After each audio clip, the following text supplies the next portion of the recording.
Perseus and Medusa. The Gorgon's curse. In the ancient kingdom of Argos, King Acrisius was troubled by a prophecy that his grandson would one day kill him. Desperate to prevent this fate, he imprisoned his daughter, Danaë, in a bronze chamber. Yet, the gods had other plans.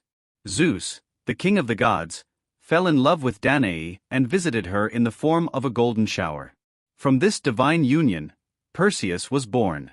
When Acrisius discovered Danaë's child, he feared the prophecy had already been set in motion.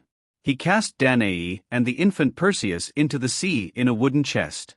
By divine intervention, they washed ashore on the island of Seriphos, where a kind fisherman named Dictys rescued them and raised Perseus as his own. Years passed, and Perseus grew into a strong and noble young man. Meanwhile, King Polydectes of Seriphos, Dictys' brother, fell in love with Danaë. To rid himself of Perseus, whom he saw as an obstacle, Polydectes devised a cunning plan.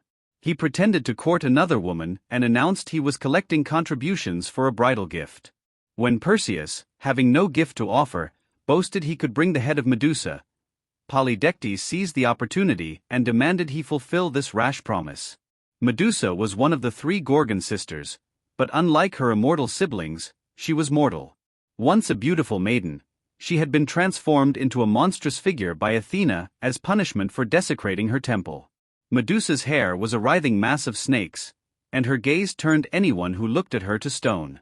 The task seemed impossible, but Perseus accepted his fate with the courage befitting a hero.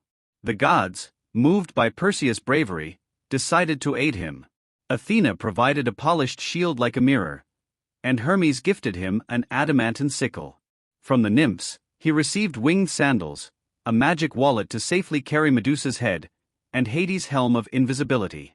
Guided by the gods, Perseus set off on his perilous journey. He flew over land and sea until he reached the edge of the world where the Gorgons dwelled. As he approached their lair, he donned the helm of invisibility, making him undetectable. Carefully, he advanced, using Athena's reflective shield to view Medusa indirectly.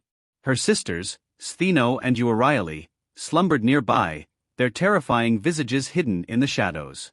With stealth and precision, Perseus positioned himself above Medusa. He raised the sickle and, with a swift stroke, severed her head.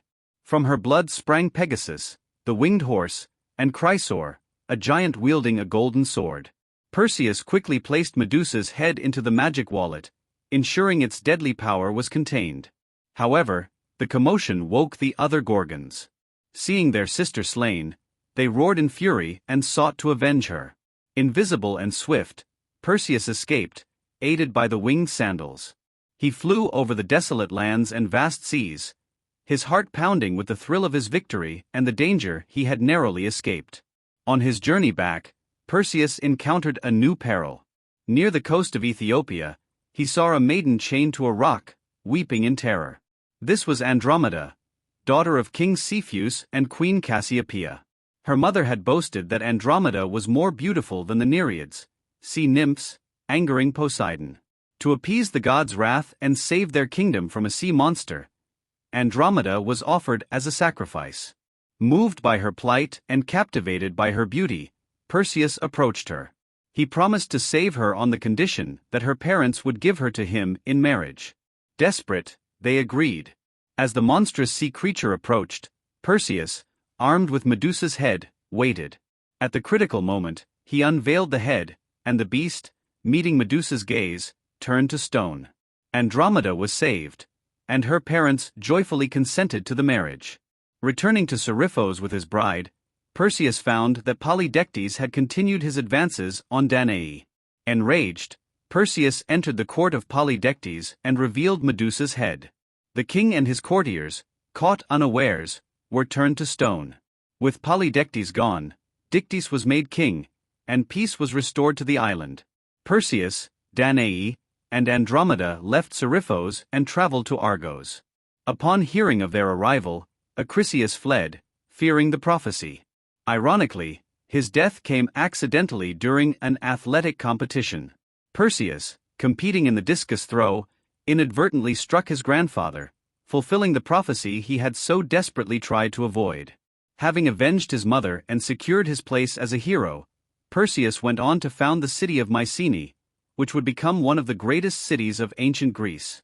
He and Andromeda lived happily, their descendants destined for greatness, including the legendary hero Heracles. Thus, the tale of Perseus and Medusa remains a testament to courage, divine intervention, and the intricate tapestry of fate that binds the lives of gods and mortals alike.